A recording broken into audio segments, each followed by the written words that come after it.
Here are 5 talking points from the Club World Cup's group stages.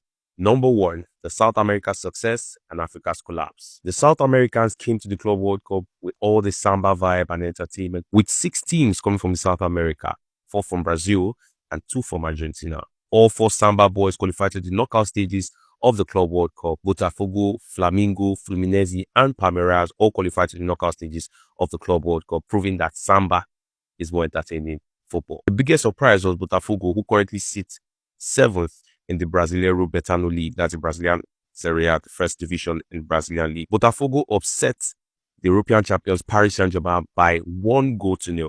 Igor Jesus getting the goal in that particular fixture to give us one of the biggest upsets in football. It came as a shock because PSG, off the back of winning Champions League by 5-0 against Inter Milan and beating Atletico by 4-0 in the opening round of the Club World Cup, Botafogo stoned them by 1-0 to steal the victory on matchday 2. Flamengo also were made to do it the hard way against Chelsea, despite Chelsea's early lead through Pedro Neto. The men from Brazil staged the most unlikeliest of comebacks by winning that game 3-1. Nicolas Jackson got the red card in that particular fixture.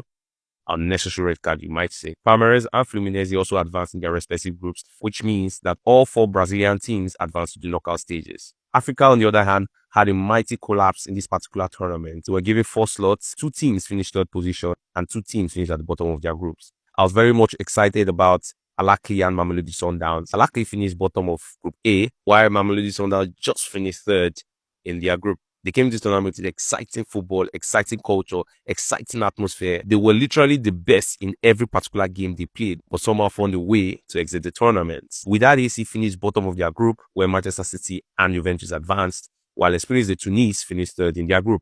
Coming on number 2 is European masterclass and stumbles. Manchester City 9/9, Real Madrid 7/9, Bayern Munich 6/9, who were nearly perfect throughout this tournament. European teams once again showed their dominance in this particular tournament. Clubs like Atletico Madrid and Porto, who came into this tournament as heavy favorites in their group, finished 3rd and exited the tournament alongside Salzburg. Coming at number 3 is controversies surrounding the tournament. A lot of people question FIFA's decision to host the Club World Cup in America due to the climate change and the lack of football culture in America.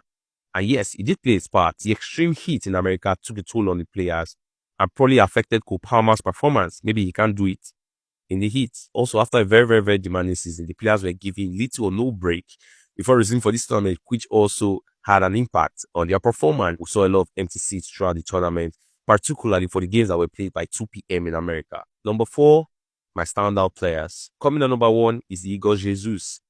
Coming to this tournament, I had my eyes on him because I've been hearing a lot about him. I followed the Brasileiro Betano League. I watched them lift the Copa de Libertadores in 2024. So I really know much about this guy.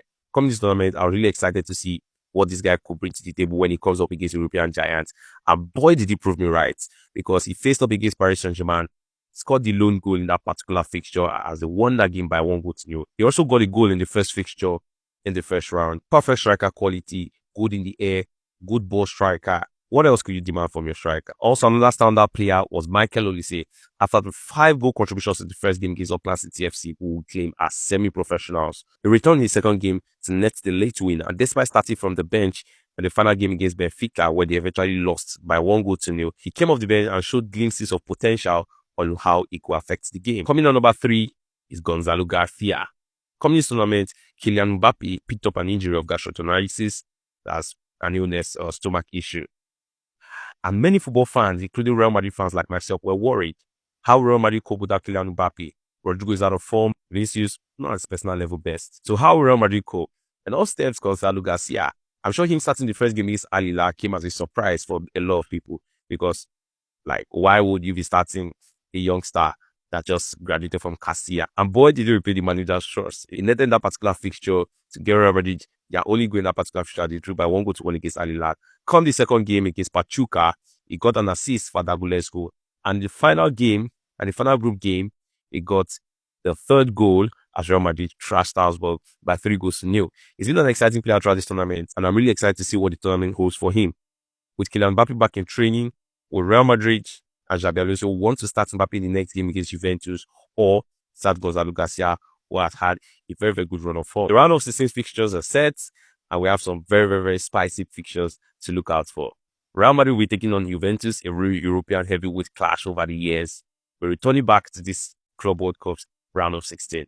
Bayern Munich will be taking on Flamengo, while we're going to have a game I'm really, really excited to watch. Palmeiras up against Botafogo. I'm really excited to watch it because that's a game between Estevao and Igor Jesus, two exciting players. Two players at the peak of their powers right now. This is Estevao on his way to Chelsea already, as you know. So I'm really excited to see how this game pans out, who wins this particular fixture, because there are two Copa America jams. And another one I'm really excited to see is PSG against Inter Miami. Lionel Messi returning to face his former club. So let me know your thoughts in the comment section. Who you think will advance through the round of 16